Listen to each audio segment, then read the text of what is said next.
Want to schedule your Amazon orders on the website? In this video, I will guide you step by step on how to do that. First of all, launch open any web browser and head over to amazon.com. Make sure to log into your account. Now you want to browse the site for products you want to purchase and add them to your shopping cart.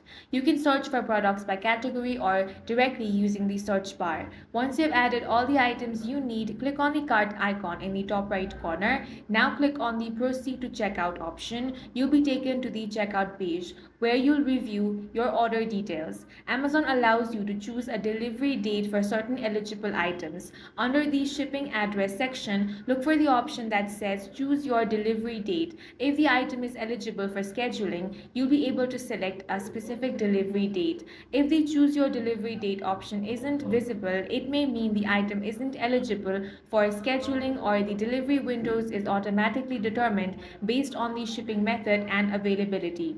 Choose your preferred delivery day from the available options, then continue reviewing the rest of your orders. After confirming your selected date and ensuring all orders details are correct, click on the Place Your Order. Once the order is placed, you'll receive a confirmation email with your delivery date. You can also track your scheduled delivery by going to Your Orders under Account and List menu. Amazon will send you updates via emails or notifications to confirm when your order is shipped and out for delivery. And that's all for this video. If you found it useful, make sure to hit the like button and subscribe for more videos like this.